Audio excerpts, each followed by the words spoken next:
Your house is less of a storage unit and more of a psychological mirror. Today, we're decoding the dark psychological meaning behind your messy room. No shame, no mop lecture, 10 quick truths, each one turning clutter into clarity.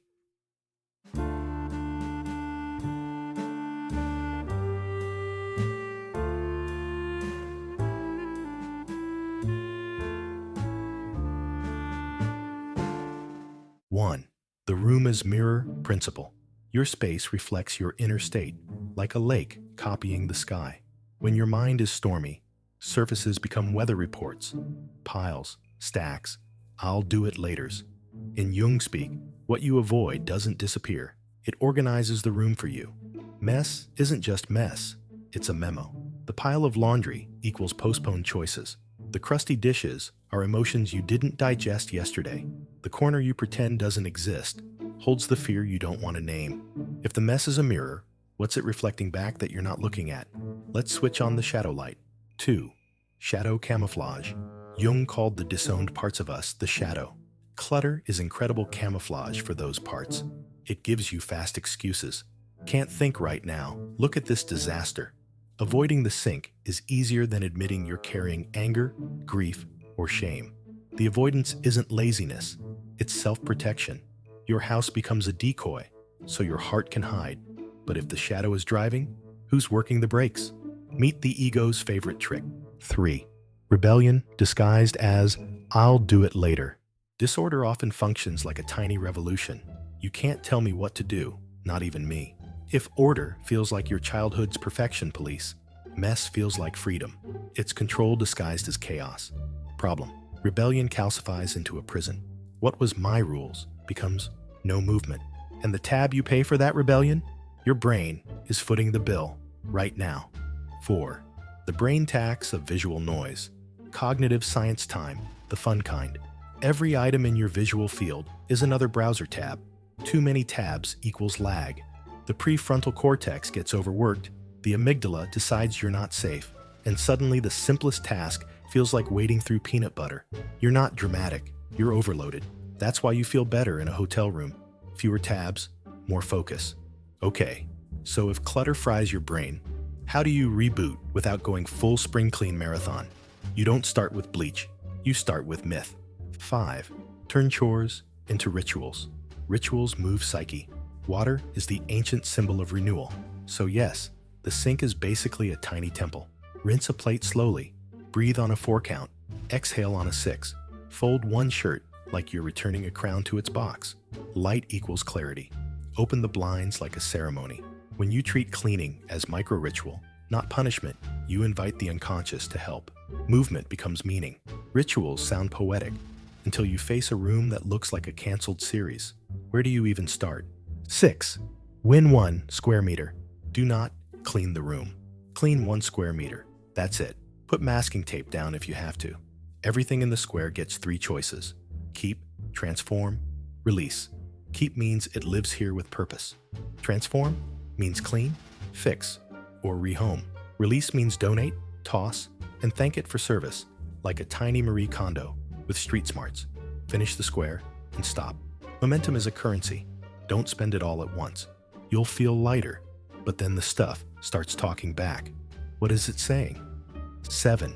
Objects are frozen feelings. Every unnecessary object is a stalled decision wearing a t-shirt. Souvenirs from people you're not anymore. Receipts from identities you've outgrown. Just-in-case gadgets for a life you're not living. Ask each thing, what story do you make me keep telling? If the story shrinks you, release it. If it returns energy, keep it. You're not throwing things away, you're unfreezing yourself. And when the story gets loud, use the oldest therapist in the world, water. 8. Let rhythm do the therapy. Repetitive movements calm the fear center. Scrub in circles, breathe in on the pull, out on the push. Set a timer for 7 minutes, short enough to cheat your resistance. Play music at a tempo your heartbeat likes. Cleaning is meditation for people who fidget. You're not polishing a floor, you're retuning a nervous system. Great, you've got rhythm. How do you keep the room from rebounding like a villain in the sequel? 9. The identity contract. Systems don't stick, unless identities change. Build tiny self-trust loops. I am the kind of person who clears the sink before bed, not I'll become a neat freak tomorrow. Add triggers. When the kettle clicks, wipe the counter. When shoes come off, mail gets sorted. Devotion beats motivation. Temples weren't cleaned once. They were tended daily. There's one final layer, the part nobody wants to say out loud. 10. The worthiness ceiling. Sometimes you don't clean because you've quietly decided you don't deserve peace. That's the saboteur archetype, the inner voice that chips away at what would make you whole. The quickest way to argue with it is action. Move one object with intention, and the psyche hears, I choose life again. Attention is a form of prayer. Where you place it, you consecrate. So how do you turn all of this into a simple, today thing? 3 moves, right now. Micro move. A. Name the pattern. Say aloud, this mess is a message, not a moral failure. Naming dissolves shame, and shame is the glue of clutter. You're not bad, you're backlogged. Micro move. B. Claim one portal. Pick a portal of power, the entry table, the nightstand, or the desk. Keep it ruthlessly clear for 7 days.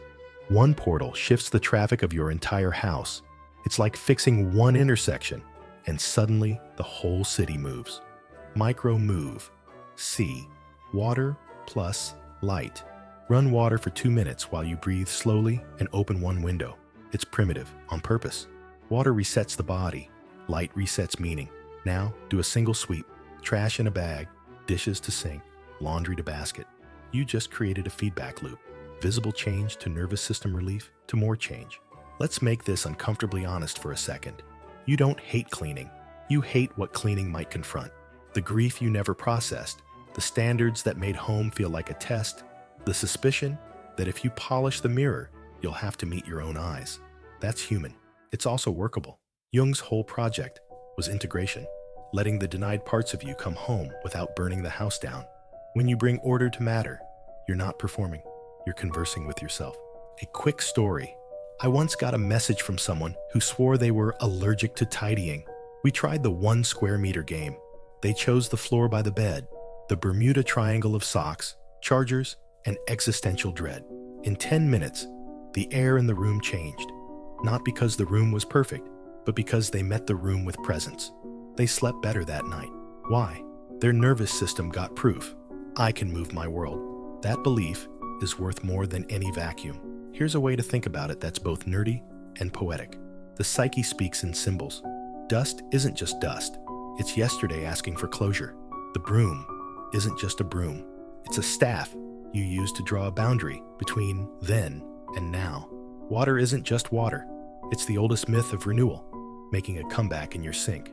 Cleaning is a philosophy you can do with your hands. None of this requires perfection. Perfection is another way the ego delays growth. If I can't do all of it, I'll do none of it. Trade all for always. Always one portal. Always the sink. Always the square. Your room will look like your life. Never flawless. Increasingly coherent. If this is hitting a nerve, good. That means you still have nerves. Take it as a friendly dare from your future self. Pick 1 square meter before this video ends. Snap a before and after. Not for the algorithm, for proof. Your psyche loves receipts. Before we land this, let me plant a seed for later. When the resistance voice says, not today, don't argue. Ask, what are you protecting me from? That question turns enemies into guides. Complexes relax when you listen. And once they relax, rooms change. If this gave you a few ahas and a few ouch moments, subscribe for more Psychology with a Flashlight. Comment with rebirth if you're claiming your 1 square meter today, or tell me which portal you're clearing first, the nightstand, the desk, or the entry. Share this with the friend whose chair is currently hosting all 4 seasons. For the deeper dive, watch the next video on how procrastination is your shadow in pajamas. Your home isn't a chore chart, it's a conversation. Start small, stay kind, keep the ritual, clean the room a little, meet yourself a lot.